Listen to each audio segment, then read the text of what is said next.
I'm not great at PowerPoint, so I don't really know why I decided to do this. Sorry, we're going to get this going here.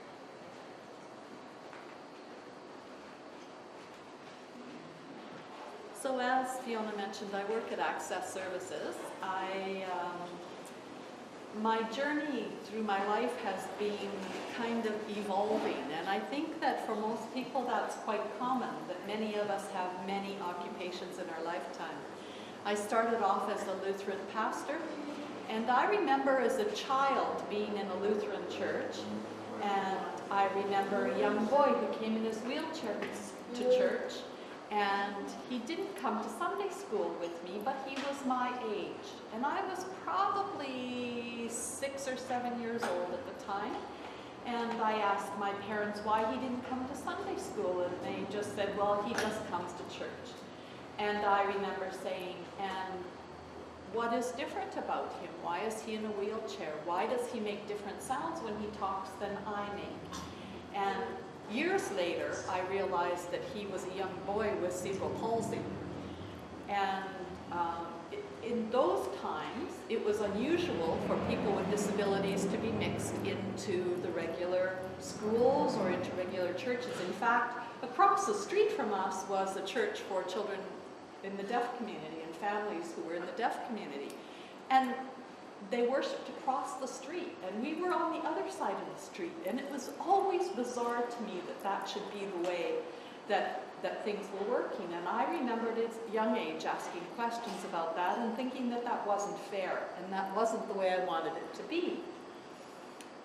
I went through my schooling, and I became a Lutheran pastor. I resigned from my position as a pastor when my son was born with non-traditional learning styles. And then I went to Capilano University, and I took courses because I wanted to be his best advocate. Around the same time, one of my best friends had a sister who was born with cerebral palsy. And they made this fantastic family relationship. There are 3 people who parent, who mother her, and 1 man who fathers her. The sister, her life partner, and my best friend worked together to care for her and have cared for her all her life. She is now your age, a young adult who's just transitioned into adulthood, and I will tell you more about her as we go along. The work that I did in the school district, I left for 2 reasons. One was that I felt that the persons with disabilities that I was working with were not being pushed to their full potential. That many times I felt like I was babysitting instead of just moving people around and getting people to settle and behave in classrooms. I felt that there was more that we could be doing. And the band school invited me to come and work with them. Many of my students at the band school had not graduated from grade 12. They were from 12 years of age to 46 years of age, and there were many reasons they didn't graduate. And so I managed that school and helped them through their graduation.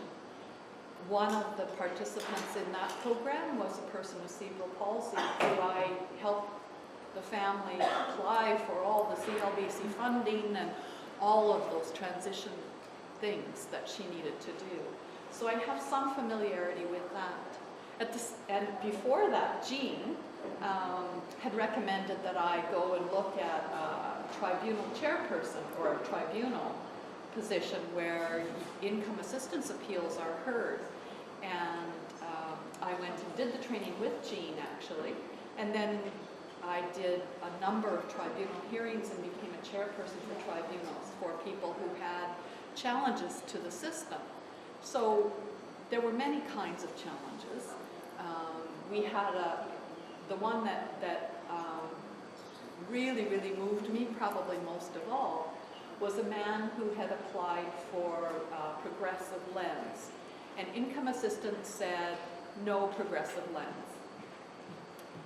And he applied for an appeal saying he needed it, that it was essential for his life and his work.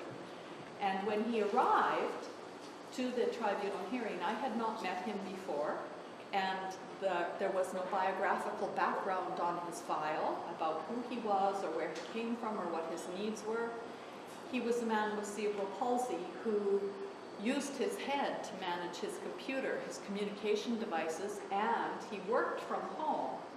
And if he didn't have progressive lenses, he was unable to adjust to see the computer screen and to do work. So there were many instances where we were able to change the decisions that income assistance had made based on those kinds of appeals. I left the school district, let's go back to that, for another reason, as well as feeling frustrated with the system. The other reason was that I was losing my hearing, and I am hard of hearing, and I didn't realize how that impacted my life. So people used to laugh and joke that my classroom was the quietest room in the whole school. But it had to be quiet or people I couldn't hear people in the classroom. And I didn't even realize that I was controlling my environment and making accommodations and adaptations in my own environment to suit what my needs were. And eventually, my hearing loss became such that I couldn't be in a room with 30 people and hear, because people were rustling paper, and I would hear the paper instead of what people were saying. And when I moved to the band school, I was in a more one-to-one relationship, so it suited my needs better. At the time, I didn't know that that's what was going on, and that was what was influencing my decisions, but it certainly was. And then I kind of burned myself out a little bit and saw this job posting. I decided for a while I would take a leave of absence from the band school. I would do some contract work, and there were two things that I was interested in doing. One was I wanted to work with people who were transitioning into adulthood, because I felt that I'd learned so much in helping that family through their transition that I could help others. And the second thing was to develop Aboriginal curriculum, which I had also been doing for 8 years. And then I saw this job and I thought, I want to do this job. I want to be back with people. I'm not really happy sitting at home, writing and doing research, so I moved to Access Services. And in this job, I have found a really good place for me.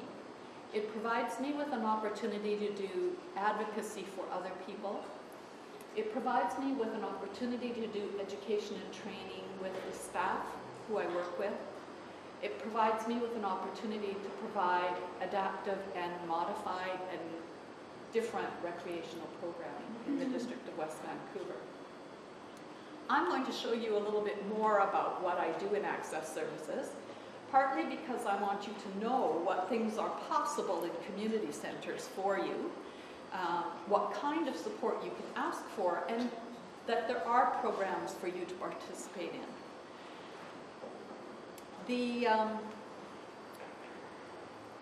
The duty to accommodate. This is the legal part of what I'm going to talk about today. It informs what I do, but I don't do what I do because I have to do it. I only use duty to accommodate when I'm not getting compliance from my staff to provide the services that I want them to. So this isn't my starting place, but this is in the back of my mind, and this is something that I do use from time to time. And most of you are probably familiar with the duty to accommodate. We are required by law, by BC Human Rights Code, to provide services and to accommodate other people's needs to the best of our ability. Of course, that becomes challenging, right? So what does that mean? Best of our ability. Best of our ability means that we can do it without harm to anyone. So we don't hurt you, we don't hurt our staff, and if it's not too expensive, we have a duty to accommodate. Sometimes I've had to go to other cases to look at other cases that have been tried against the court, the successful cases, to look at actually what reasonable accommodation means. But I use this as my framework. So it means that we provide technical aids to people. that we modify our programs, that we alter or build our working sites so that all people can access it. And it can mean that we incur expenses. And the question is always, at what point can we go and how far we can? So we can do undue hardship. So what are our limits? What can we not do is what we're trying to say. So if it's a transfer is a difficult thing for someone in community settings to do. It causes risk possibly to you. If we're transferring you and you're dropped, or we transfer you and you're strained in any way or hurt in any way, it causes harm to you. If our staff are moving you and they are untrained, it can cause harm to them. And we're not in a position to be able to train our staff to do transfers. So one of the limits for us is transfer. We're unable to do transfers in districts. I'm sorry, some of this is from my other job. So when I work with union people, we have to work with the union.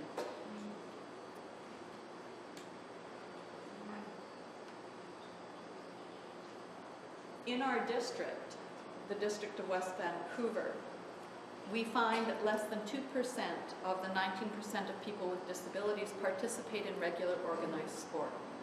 And we know that sport and recreation are important for all people. They're important for our mental well-being and our physical well-being. We know that when we exercise and when we're active, we're less depressed because we create endorphins in our body that lessen our depression. And we know that if your body continues to move, you will continue to move for longer than if you stop moving. So we're interested in keeping you moving, in providing opportunities for you to move and to participate in sport and physical activities. Many of the barriers that were once in the way that prohibited people from participation are rapidly disappearing. And I think when we look at Paralympic sport, we see that. When a man with an artificial limb can run against people who have no disability or visual disability, we have overcome a barrier, right? And we are interested in looking at how we can remove those barriers so that all people can participate. One of the ways we remove barriers is by providing a leisure access card. Different districts use different language for leisure access cards. What it means in our district is that you can bring a support worker to help you with your transfers and to help you move in water or in land-based programs or doing art classes, whatever you choose. You can bring somebody with you. That person comes for free into the program. You pay regular price unless you are an adult with a disability income. And soon, if not already, you will have a disability income because that begins, I believe, at the age of 19. If you have a disability income, you come to see the leisure access worker in your district, and you will receive a subsidy based on that. In our district, you receive 75% off your program. So a membership in our center for a general fitness membership that lets you go to land-based fitness classes, to the weight room, to the swimming pool, to the hot tubs, normally costs $400 a year. For a person with disabilities, you pay $9 a month for your pass. So if you're interested in participating, please go to your district. You have to live in the district in which you apply. So you can't come see me if you live in Vancouver or North Vancouver. But there are access service workers in each of the districts. They may not call it a leisure access card, and they may not call it financial subsidy, but it exists for you. So please ask for that. And there are financial subsidies I mentioned to you as well. So one of the things I love about my job is that I have the opportunity to adapt the environment in which we are living and working. I have an opportunity to go and say, you know, that drop-down curve that you put at the kitty corner of the sidewalk because you wanted to get wheelchairs off the curves and you didn't want to do two going this direction, you did this one to save costs, is not a viable option because it pushes wheelchairs out into traffic. So I go to the to the municipality and say, that has to be changed. And I can do that when I get the feedback from people like you who use the facilities and the city and are getting access around the city, who say, hey Riva, this isn't working for me. It also doesn't work for people who are blind because they also think that they're supposed to go straight ahead with when they use their cane and they move up. You're from West Vancouver, right? Like, who would I talk to about something like that in Vancouver? Because I noticed like there are a lot of like inaccessible places and just simple little things that can be changed to make it so much easier for somebody. Yeah, there is an access worker in the city of Vancouver, and her first name is Dawn. I don't remember her last name. Okay. I can provide you with that information. And if you want to give me your email later, I'll be happy to do that for you. Sure. So I can do that from the curbs, but I can also do that within community centers, within the municipal hall. We have a really, really old municipal hall, very inaccessible, but we're going to build a new one, and it will be accessible. I also get to organize play areas. This is one of my favorite projects. This is John Lawson Park. I consulted with the district to create this new park. It's not perfectly accessible. It's the best that I was able to do in the time frame that we had. Sand doesn't work very well for many people, and this portion of the park has sand in it. Some of the other parts of the park were better in their design. Let's go to the next one. This one is a lovely slide because anyone can lay down on it and roll down on it, and the sensation you have in your body is so neat. It's like you get a massage as you go down the slide, and the bigger you are and the heavier you are, the faster you move, and it's wonderful. It's easy access. And you don't have to have upper body strength, so you can lay down and move down, and then someone can catch you at the bottom and help you move into whatever facility you want, or whatever, wheelchair, whatever you want. This is part of the old park, but this is all changed as well. So we made a creek come down the side of the hill along the outside edge of the park, and there's a pump at the top, and kids can pump it, and they can stop it and dam it at different places along the way. The creek bed area is all accessible, so anyone can reach in and put the barriers in. Anyone can reach the pump and move the pump. And this area under the tree has become a really nice gathering space. We found that many seniors want to be near children. It gives them joy and gives them a sense of belonging and community. And so we thought about how do we move with electric wheelchairs and scooters, and how do parents with strollers move? All of these things improve the access for all of us at the end of the day. There's also a different support. I don't have a picture of the other area, but the other play area has a new surface that we're trying out. It's chips, and the chips are supposed to compact so that a wheelchair can move over it. They haven't compacted enough yet. I'm hoping they will compact enough for children to move over it. We were able to think about people who are visually impaired, and we put a xylophone in the park so that they have a place to play and receive sensory input as well. We talked about newcomers, which is another part of my job, reducing the cultural differences between people. And we put language around the park wherever we could. So there's a train station, and it has the times the next train arrives. And there's a lookout depot so that you can actually watch the real trains that come and go from that area. The inclusion part of my job is that so there are 3 areas that I'm going to talk about. One is inclusion, one is adaptation, and the third is our movement therapy program, which is a modified program. The inclusion is the district's main philosophy. We want all people of all ages to participate in all of our programs. Sometimes that's really difficult, and yet we are able to do it in several ways. The first way is that you can bring your leisure access card. You can bring your support worker with you to any program you want to be in. The second way is that we do get grants to provide inclusion in our programs.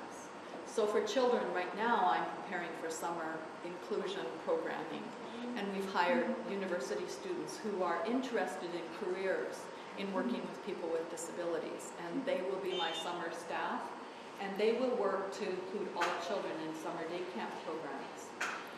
For people who are transitioning, we have a new strategy that we are developing, and we have applied for grants. We haven't yet heard whether we got the grants. We are working with a group of parents who have young adults who have just recently transitioned. With Connections, CLBC, and BCH as partners, we applied for a grant to provide adaptive programming so that we can create programs at the level of need for those who are participating. And we can create any program if we have 8 participants. So if you have a dream and you have friends, come and see me and I'll make it happen, because that's the way we can do it.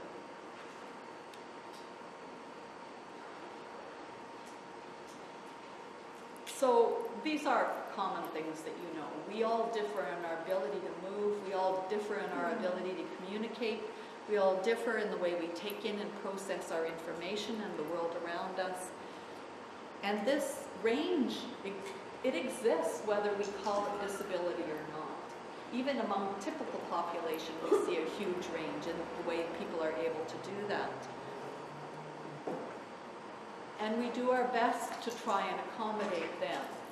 We do our best to accommodate everyone. One of the other initiatives that I'm working on in training staff is the, what's it called, Communication Access Now program. I don't know how many of you have seen that. No? Oh, you have to go on their website. It's a new grant that was received by this group of people about a year ago. And it talks about how all people have the right to communicate in whatever way they communicate best, whether it's a tablet or a computer or any adaptive or interpretive person can be present and part of that. And they have a course, 8 15-minute segments on how can staff, frontline staff, communicate with you when you come in and you have different communication needs. So we're working on that. We haven't perfected it yet, but we're aware of it, and that's a beginning. We have some staff who are capable and able, and that's getting there, but it still has a ways to go.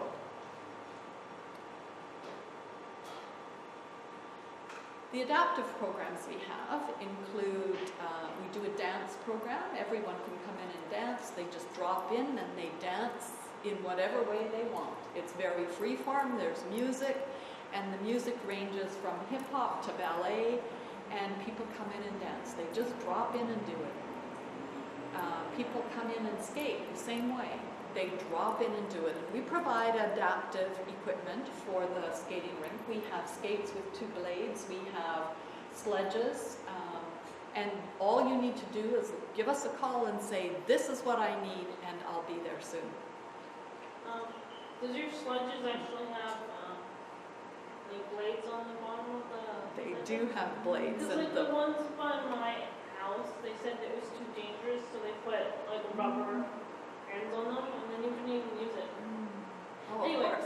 So yeah. Yeah. And that kind of feedback is what an access worker needs to hear. That made it so that you were unable to participate, right? So basically the only Yeah. way you use the sledge is if someone would push you around on it. Yeah. Which Which wasn't what you wanted. Not- You wanted to be wasn't independent. not ideal. Yeah, absolutely, absolutely. We have walkers too. So in the adaptive programs, you just need to say, these are my needs, and we'll find the equipment to help you do it. And we will do that in swimming as well. We have a young woman who comes in to swim who happens to have cerebral palsy. She doesn't support her head very well, so we have a special blow-up pillow to support her head. And of course, the first time she went to use it, the air went out, and she was in the water like this, and she said, "Riva, Riva, I think I need to get out now." And then we found a pillow that didn't blow up, and that we can have at our site. And when she enters the pool, she just says, "I need these things. I need the lift in the change room. Guards go in and attach the handles for the lift. I need a water wheelchair." And we put a water wheelchair out on deck for her to do her transfer on deck, because that's where she prefers to transfer. And then we have different life vests for her to support her body in water and provide her with the freedom and opportunity that she wants. And for her, water is the freest place for her to be. She just loves the water. And she'll stay in for an hour or two at a time if she can. We also will work with GF Strong. If I don't know what equipment will help you and you don't know what equipment will help you, I'll call GF Strong and say, these are the needs, what exists, what can I buy, how can I help you? And so we have those opportunities. And we have specific drop-in times for people who have disabilities if they want to come and be part of that particular program, but you can come at any time of the day that you want to swim. So these are based on a user pay model where you come and pay for the program, and your supporters come in for free if you want support. You don't have to have support unless you need it. And as I mentioned, 8 participants, and you can make your own program. So we also have a weight room drop-in and a yoga drop-in that I didn't mention. So we have some rehabilitation programs. Many of these rehab programs were developed, they started with Vancouver Coastal Health. Vancouver Coastal Health came in and said, oh, we have a lot of people who need joint replacement programs, or we need a lot of people who need a healthy heart program because they're not able to do the traditional programs. VCH comes in and develops the program, and then they say, bye, you're on your own, and I get to find the physiotherapists to run the programs. Some of those programs, even though they have those names, others are welcome to join them. I recently asked them to stop calling the AquaFit program post-polio, because nobody has polio anymore. And it was a way for them to gather the people who had a certain level of need in the water. So they have stopped using that name and are now just a rehab program. Now, with rehab, not everyone gets better, right? And not everyone changes a lot. For many people, it's an opportunity to exercise in a way that's lower cardio, with people who are more understanding, more skilled at developing programs for you. And they're small groups, usually groups of 8. And for these programs, we're only interested in cost recovery. We're not interested in making money on them. So we subsidize them and keep them as low cost as we possibly can. And our last group of programs are the movement therapy programs that we run. We do these with the school district, and the school district brings in their special education students in the district. And we do 2 kinds of programs with them. One of them is a movement therapy program. The other is an adapted dance program and an adapted weight room program. The movement therapy program is one that I love because, well, some time ago, I was watching physiotherapists doing work with stroke victims who were working to recover. And I realized, you know, we don't know how well the brain works or what the brain is capable of doing. The brain is capable of rewiring itself in ways that we never before dreamt possible. And we saw that with stroke recovery victims. People who lost the ability to speak were able to find a different way to learn to speak with a different part of their brain. And then I said, okay, we can do that. What just happened? The board fella. Oh. I heard something go crash and couldn't hear where it was. So, is that better? A little bit. So, I started in special education, looking at what can we do in special education? Because we don't know how other people's brains are working and what they're capable of either. And science now believes that people who miss out in... Do you want me to just wait?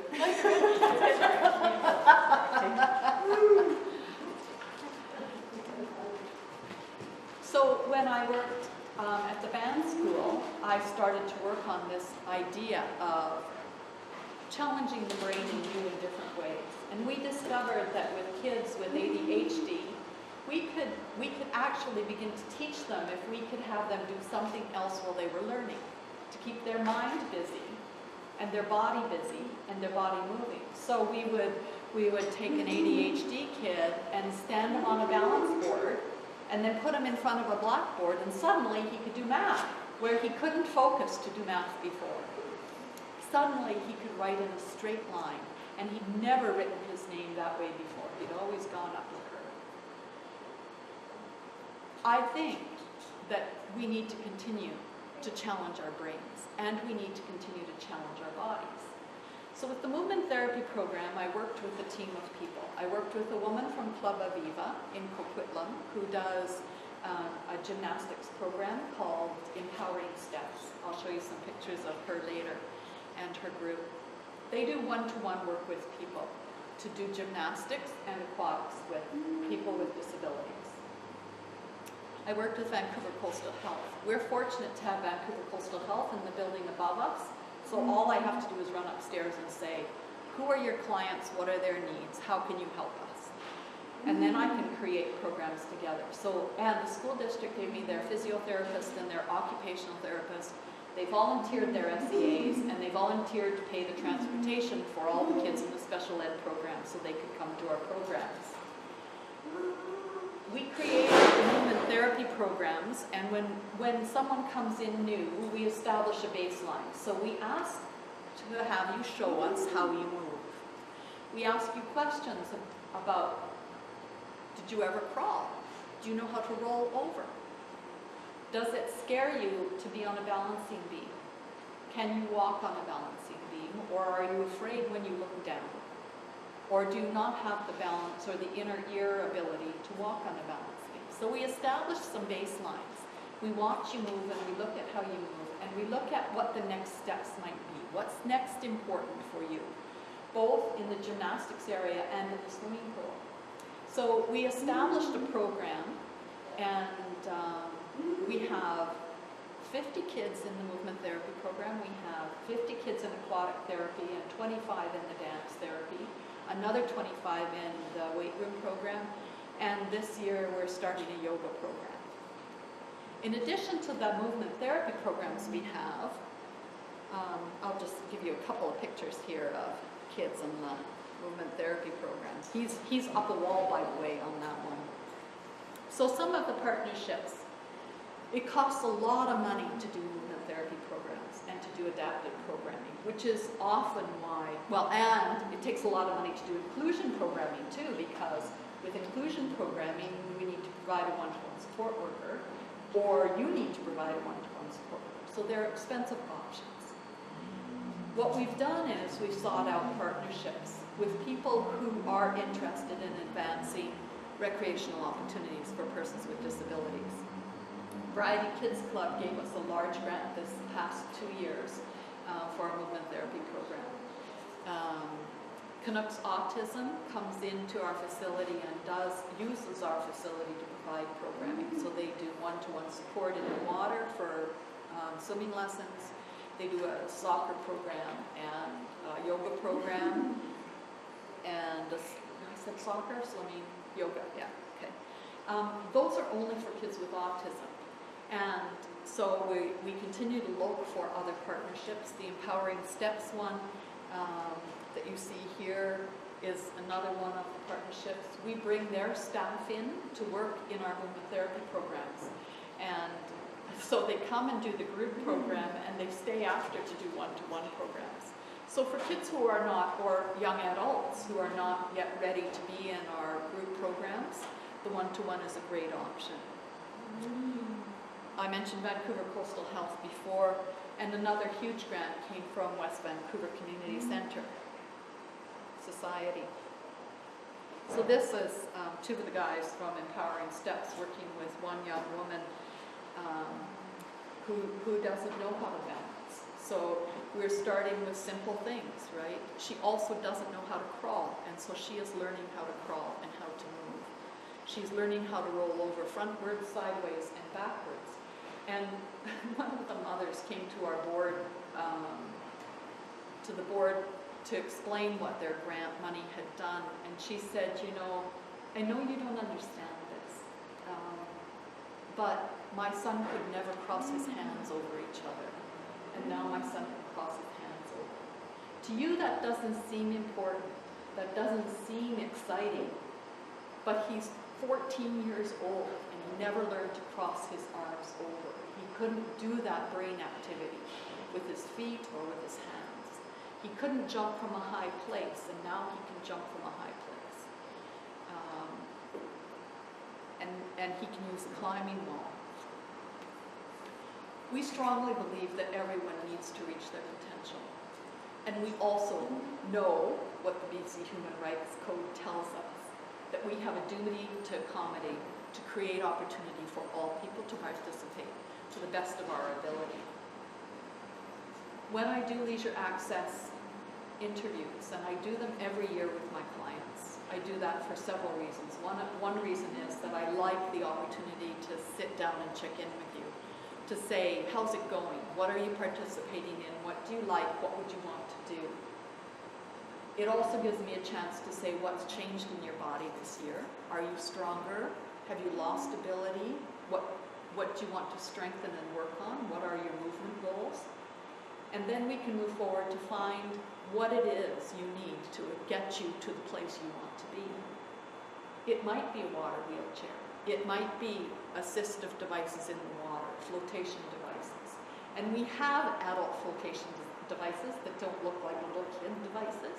So you can ask for them and receive them and not feel like you're wearing kids' supportive devices. And you know, it's always a dialogue because we're all different. Each and every one of us is different. We have a different range of potential. And so we begin where you are at and we move forward. I mentioned to you transfers were one problem for us that create undue hardship and risk safety. The other thing we're unable to do is feeding tubes or changing for similar reasons. But pretty much everything else that you can imagine we can do together. So my questions for you are, what can we do as a district? And I work with other access services coordinators through the whole Lower Mainland, and I have dialogue with them. So if you want to tell me what could happen in your own pool, in your own facility, I can take that dialogue further. But you can also go directly to your access service coordinator and tell them, what can we do to create more opportunities?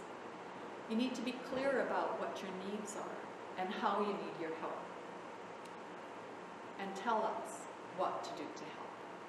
So I will provide equipment, I will train the staff so they understand you're coming, they're ready for you, and they're ready to understand that there may be adaptations in a program that will suit you better. So maybe you want to go to an art class, and you can do that. Maybe you want to go swimming, and maybe you want swimming lessons. It's a great life skill. We should all know it when we live near the beach, right? Maybe you want to be a gymnast. Maybe you want to be a dancer. And you can move however you want in that dense space. So this is just the beginning of a dialogue. Any other questions or things you want to mention to me? Yes. You were talking about access to services, and I just wondered what you would suggest for somebody who's being challenged in their access to services. What are some ways to address that or deal with that?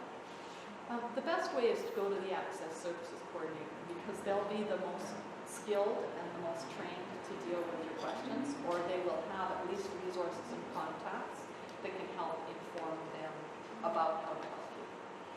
Not all Access Service Coordinators have the level of skill that I have. Each one brings different things with them. Some of them are trained as recreation therapists or kinesiologists, and they have a different level of skill that they can offer to you too.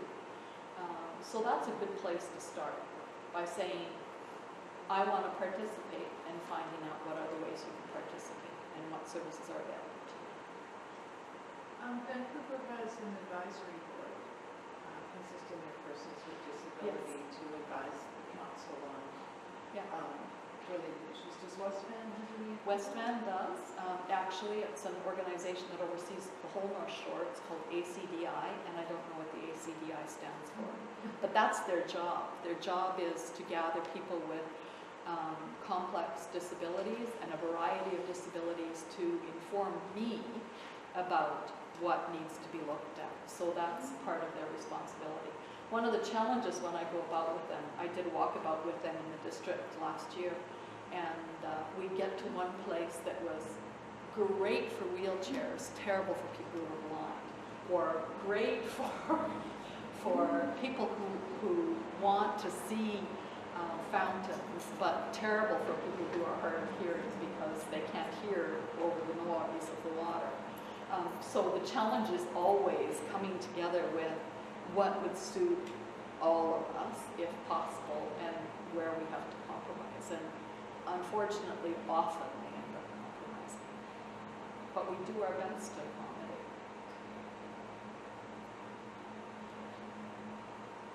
Did you have any more follow-up questions? No, you got it.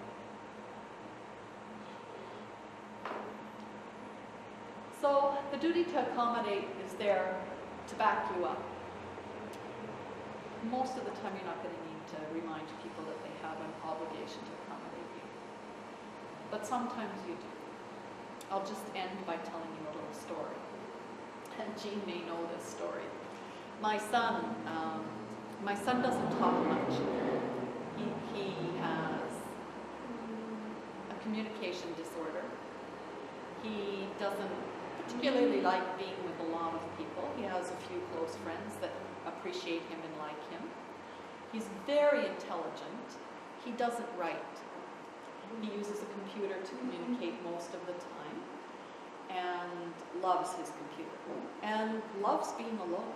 He doesn't care if he's not with other people. But he got to grade 10, and he had support through school till grade 10. And in grade 10, he wanted to take science. He wanted to take physics and chemistry, biology, and what else? There were 5 sciences he wanted to do. Chemistry, okay. And they said, oh, we can't support these academic programs. And I said, well, why not? Well, our SEAs aren't trained to support these programs. And I said, well, my understanding is that he has an IEP, and by law, you're required to meet the needs of his IEP. And I guess I could go to court if that's what we want, but I'd really rather not. And I left. 2 days later, they phoned me and they said, we figured out a way to provide support to your son. Sometimes advocacy is hard. You are your own best advocate, but sometimes it's hard. And the Access Services Coordinator is there to help be your advocate, to say the things that you are sometimes unable or uncomfortable saying. We're there to help you. So don't hesitate to ask us for whatever you need. Okay? Thank you.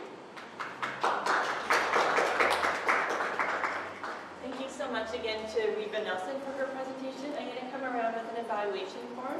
And I wanted to mention as well, since she was talking a lot about therapeutic recreation, and of course the Cerebral Palsy Association offers a couple of programs in therapeutic recreation, and there's information on the website. You guys probably all know about the programs we offer. So I'll You come have around one with the on yoga evaluation. that isn't going anymore. What happened there? On the North Shore, there was a yoga one with cerebral palsy that isn't There's going yoga anymore. in a couple of places. Well, we still have yoga in Vancouver, Victoria, but we were offering it on the North Shore before I came on board. I have a feeling so many of our programs come down to grant funding, so it's my knowledge that we had a one-time grant for the North Shore. So we're still looking for grant money Well, and that's always an issue for us too. We need to find a way to make things more sustainable so that we can continue the programming that we're developing. very, very often, the funders will provide for the first go-round, but they're not interested in sustainability. And that's a real challenge. Driving kids just getting out. So we have to look for someone else.